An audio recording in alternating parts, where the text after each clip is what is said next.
जय हिंद, वंदे मातरम। स्वागत है आप सभी का फ्री एग्जाम जो यूट्यूब चैनल पर। दोस्तों, अगर आप किसी भी परीक्षा की तैयारी कर रहे हैं और आपके एग्जाम में संविधान से प्रश्न पूछा जाता है तो ध्यान रखिए, अगर आप ये 100 प्रश्न देख लेते हैं तो संविधान में आपके एग्जाम में यहां से प्रश्न बाहर नहीं होगा। तो चलिए सेशन को प्रारंभ करते हैं और पहला शानदार प्रश्न देखते हैं। संविधान सभा की पहली बैठक कब हुई थी? तो 9 दिसंबर 1946 को संविधान सभा की पहली बैठक हुई थी। अगला प्रश्न है, आंध्र प्रदेश राज्य का गठन किस वर्ष किया गया? तो आंध्र प्रदेश राज्य का गठन किया गया 1953 में। अगर यहीं पर प्रश्न होता कि पुनर्गठन कब किया गया तो 1956 में। कब? तो अगर पुनर्गठन की बात होगी तो 1956 में। जिस प्रकार प्रश्न पूछा जाएगा उसी प्रकार आपको उत्तर देना होगा। अगला है, मतदाता दिवस कब मनाया जाता है? तो 25 जनवरी को। कब? तो मतदाता दिवस मनाया जाता है 25 जनवरी को, ध्यान रखना है। अगला है, संविधान सभा की प्रथम बैठक के अध्यक्ष कौन थे? तो संविधान सभा की प्रथम बैठक के अध्यक्ष थे सच्चिदानंद सिन्हा। बात होगी तो ये अस्थायी अध्यक्ष थे। क्या थे? तो अस्थायी अध्यक्ष थे डॉक्टर सच्चिदानंद सिन्हा। अगर बात हो कि अस्थायी अध्यक्ष कौन थे तो डॉक्टर राजेंद्र प्रसाद थे। अगला प्रश्न है, भारत सरकार का लेखांकन का कार्य कौन करता है? तो महालेखाकार इसका राइट आंसर हो जाएगा।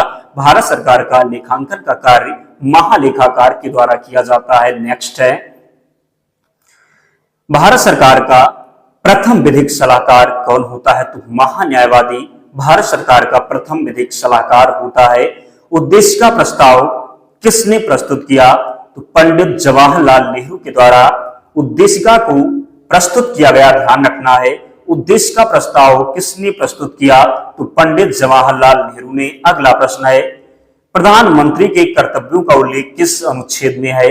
अनुच्छेद 78 में है प्रधानमंत्री के कर्तव्यों का उल्लेख। एक बात और दोस्तों, जिन्होंने अब तक वीडियो को लाइक नहीं किया है तो आप लोग वीडियो को जरूर लाइक कर दें और चैनल को सब्सक्राइब करके हमारे साथ जुड़ जाएं। ध्यान रखना है, बहुत कम समय में जो भी प्रश्न एग्जाम में पूछे जाते हैं उनका रिवीजन करवाया जाएगा और निश्चित ही प्रश्न एग्जाम में बनेंगे और बनेंगे तो आप सही करके आएंगे, इसलिए चैनल को जरूर सब्सक्राइब कर लें। भारत में संविधान सभा के निर्माण का आधार क्या था? तो कैबिनेट मिशन योजना 1946 क्या हो जाएगा? तो भारत में संविधान सभा के निर्माण का आधार क्या था? तो कैबिनेट मिशन योजना 1946। अगला है, प्रस्तावना में भारत शब्द कितनी बार उल्लिखित हुआ है? तो 2 बार। हम भारत के लोग भारत को तो कितनी बार हुआ है? 2 बार हुआ है, ध्यान रखना है। अगला प्रश्न है, प्रारूप समिति का गठन कब किया गया? 29 अगस्त 1947 को। तो कब? 29 अगस्त 1947 को प्रारूप समिति का गठन किया गया। अगला प्रश्न है, संविधान में भारत को क्या कहा गया है? राज्यों का संघ कहा गया है संविधान में भारत को। भारत के संविधान को लागू कब किया गया? 26 जनवरी 1950 को भारतीय संविधान को लागू किया गया।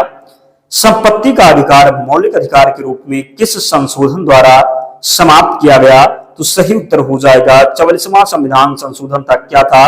तो 44वां संविधान संशोधन था। अगला प्रश्न है, मुस्लिम हेतु पृथक निर्वाचन प्रणाली लागू की गई तो मार्ले मिल्टो सुधार द्वारा। किसके द्वारा? मार्ले मिल्टो सुधार के द्वारा मुस्लिम हेतु पृथक निर्वाचन प्रणाली लागू की गई। पूछा जाए मार्ले मिल्टो सुधार कब हुआ था? तो 1909 में। कब? तो 1909 में। अगला है, 10वीं अनुसूची का संबंध किससे है? दल बदल विधेयक से संबंधित है 10वीं अनुसूची। किससे? तो दल बदल से संबंधित है 10वीं अनुसूची। अगला प्रश्न है, उद्देश्य प्रस्ताव कब प्रस्तुत किया गया? तो पंडित जवाहरलाल नेहरू के द्वारा 13 दिसंबर 1946 को उद्देश्य प्रस्ताव प्रस्तुत किया गया। प्रश्न सीधे सीधे पूछा जाता है कि उद्देश्य प्रस्ताव किसने प्रस्तुत किया? पंडित जवाहरलाल नेहरू ने। कब किया? तो 13 दिसंबर 1946 को। अगला है,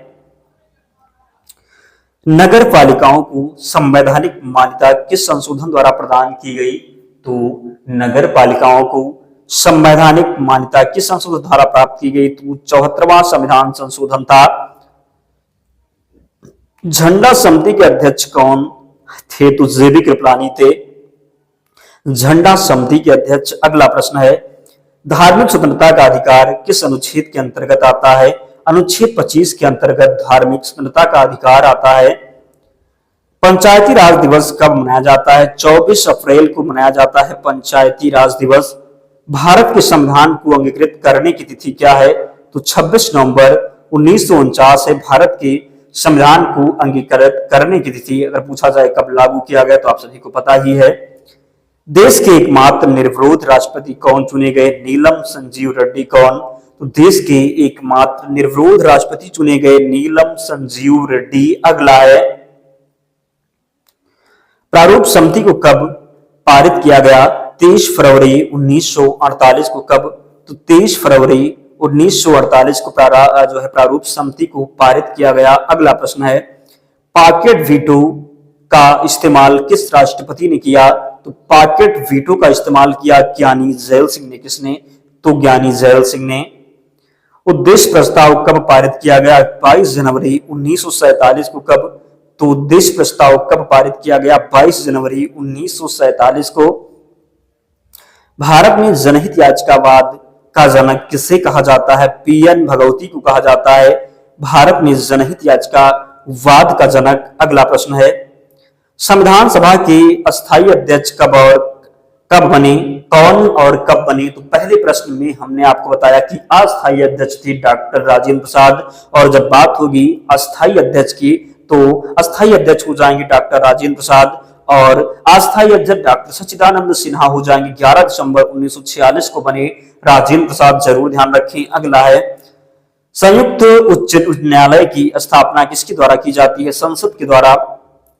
प्रारूप समिति के अध्यक्ष कौन थे? डॉक्टर भीमराव अंबेडकर। संविधान सभा के उपाध्यक्ष कौन थे? यमसी मुखर्जी हो जाएंगे। कैबिनेट मिशन में संविधान सभा के सदस्यों की संख्या कितनी निर्धारित की गई है? 389। संविधान संशोधन प्रक्रिया कहां से ली गई है? दक्षिण अफ्रीका से ली गई है संविधान संशोधन की प्रक्रिया। संविधान निर्माण के समय संविधान में कितनी अनुसूचियां थी? तो 8 अनुसूचियां थी। मूल कर्तव्य किसकी अनुशंसा पर जोड़े गए? तो सरदार स्वर्ण सिंह समिति की अनुशंसा पर मूल कर्तव्य जोड़े गए। अगला प्रश्न है, 42वें संविधान संशोधन द्वारा प्रस्तावना में कितने शब्द जोड़े गए हैं? तो समाजवादी, धर्मनिरपेक्ष एवं अखंडता शब्द को जोड़ा गया है, ध्यान रखिएगा। अगला प्रश्न है, संविधान में समवर्ती सूची का प्रावधान कहां से लिया गया है? ऑस्ट्रेलिया से लिया गया है। मूल कर्तव्य किस के संविधान से लिए गए हैं? तो मूल कर्तव्य भूतपूर्व सोवियत संघ से लिए गए हैं। अगला प्रश्न है, 11वीं अनुसूची किस संविधान संशोधन के द्वारा जोड़ी गई? तो 73वां संविधान संशोधन हुआ था। कब हुआ था? तो 1992 में हुआ था, ध्यान रखिएगा। अगला है, मूल कर्तव्यों को किस भाग तथा अनुच्छेद में डाला गया? तो अनुच्छेद 51 ये तथा भाग 4 ये में डाला गया, ध्यान रखिएगा। 10वीं अनुसूची किस संविधान संशोधन के द्वारा जोड़ी गई? तो 92वां संविधान संशोधन था। कब हुआ था? तो 1985 में हुआ था, जिसके द्वारा 10वीं अनुसूची को जोड़ा गया था। भारतीय संविधान में अनुसूचियां की संख्या कितनी है? तो कुल 12 अनुसूचियां हैं। अगर यहीं पर बात हो कि मूल संविधान में कितनी अनुसूचियां थी, तो मूल संविधान में केवल 8 अनुसूचियां थी, वर्तमान में 12 अनुसूचियां हैं। अगला प्रश्न है, किस सूची में पंचायती राज व्यवस्था में का वर्णन किया गया है? तो पंचायती राज व्यवस्थाओं का वर्णन किया गया है 11वीं अनुसूची में। भारत की 22 भाषाओं का उल्लेख किस अनुसूची में मिलता है? 8वीं अनुसूची में मिलता है। संविधान संशोधन द्वारा कौन से नंबर का संविधान संशोधन? तो 92 नंबर का संविधान संशोधन द्वारा कौन सी भाषाएं जोड़ी गई? तो कौन सी भाषाएं जोड़ी गई? तो बोडो, डोगरी, मैथिली और संथाली। कौन कौन सी भाषा? तो बोडो, डोगरी, मैथिली और संथाली भाषा जो है जोड़ी गई। तो बोडो, डोगरी, मैथिली और संथाली 92 संविधान संशोधन के द्वारा जोड़ी गई, जरूर ध्यान रखें। नेक्स्ट है, केंद्र तथा राज्य के बीच शक्तियों का बंटवारा किस अनुसूची के अंतर्गत आता है? 7वीं अनुसूची के अंतर्गत। अवशिष्ट शक्तियों को केंद्र को सौंपने का लक्षण लिया गया है तो कनाडा के संविधान से। 7वीं अनुसूची में किस प्रकार की अनुसूचियों का वर्णन है? तो संघ सूची, राज्य सूची और समवर्ती सूची का वर्णन है। किस अधिनियम द्वारा भारत का गवर्नर जनरल पद सृजित किया गया है? तो 1833 का चार्टर एक्ट हो जाएगा। किस अधिनियम द्वारा भारत का गवर्नर जनरल पद सृजित किया गया है? तो 1833 का चार्टर एक्ट। अगला है, किस अनुसूची में अनुसूचित क्षेत्रों और अनुसूचित जनजाति के बारे में वर्णन किया गया है? तो 5वीं अनुसूची राइट हो जाएगा। भारत के प्रथम वायसराय कौन थे? केनिंग था भारत का प्रथम वायसराय। दल विधेयक से संबंधित प्रावधान का उल्लेख किस अनुसूची के अंतर्गत आता है? तो 10वीं अनुसूची के अंतर्गत आता है दल विधेयक से संबंधित प्रावधानों का उल्लेख। अगला प्रश्न है,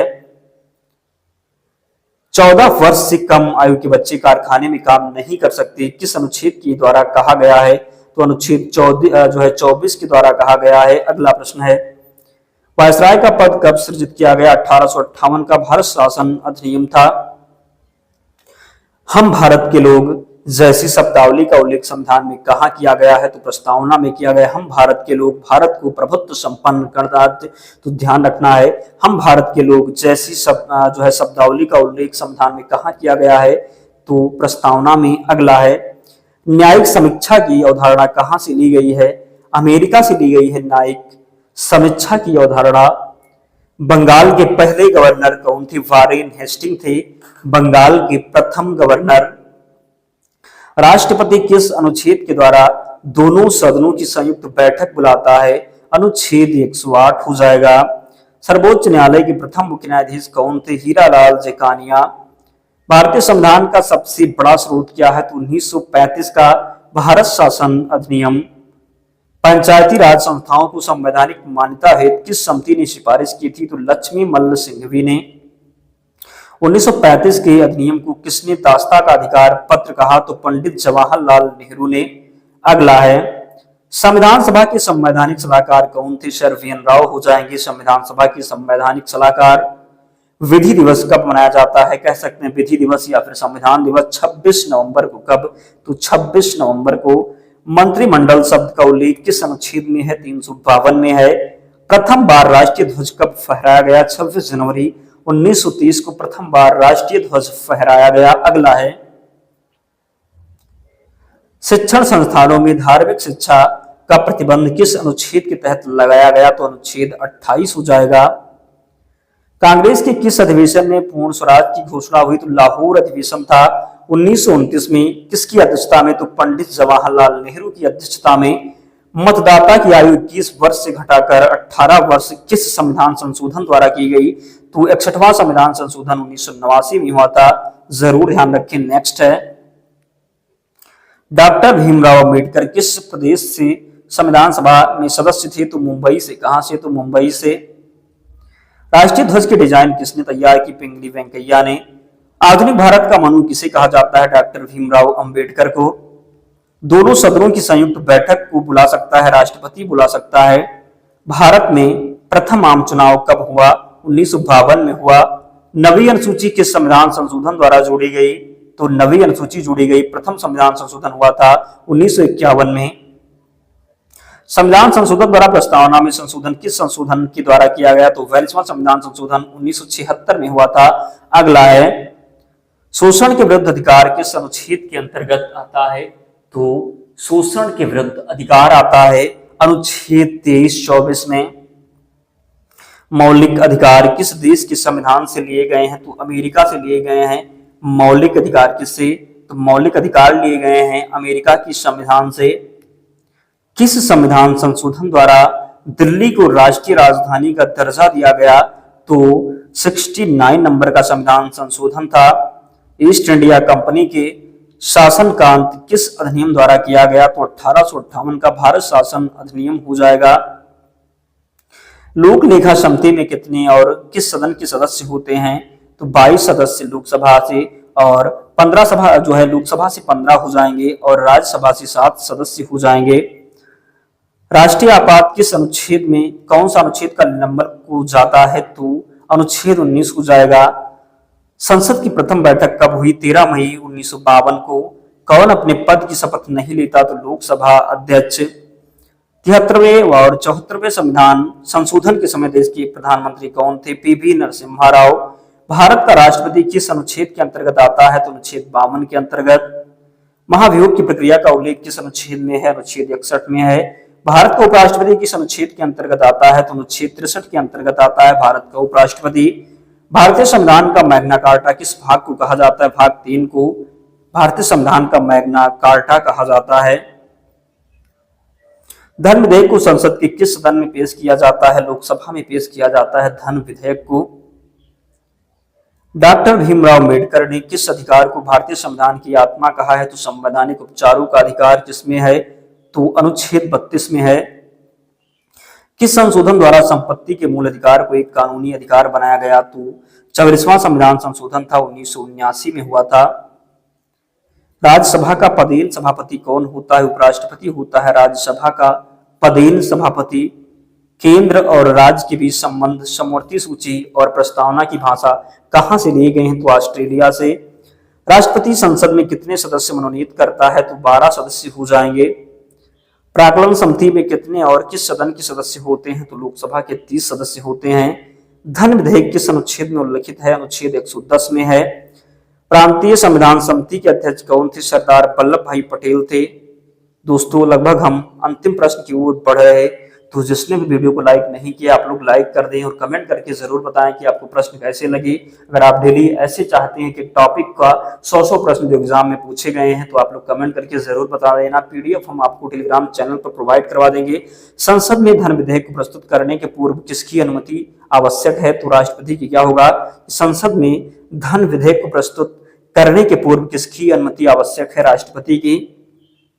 दोस्तों इतने प्रश्न थे, तो आप लोग वीडियो को लाइक करके ही जाना, चैनल को जरूर सब्सक्राइब कर लेना। पीडीएफ से रिवीजन करना अगर चाहते हैं तो टेलीग्राम चैनल से जुड़ जाना, लिंक डिस्क्रिप्शन बॉक्स में, या फिर आप टेलीग्राम पर जाएंगे वहां पर सर्च करेंगे फ्री एग्जाम जोन, आपको चैनल मिल जाएगा, आप लोग ज्वाइन हो जाना, सारे पीडीएफ वहां पर आपको मिल जाएगी। तो मिलते हैं नेक्स्ट वीडियो में, तब तक पढ़ते रहिए, ध्यान रखिए अपना, स्वस्थ और सुरक्षित रहिए। जय हिंद।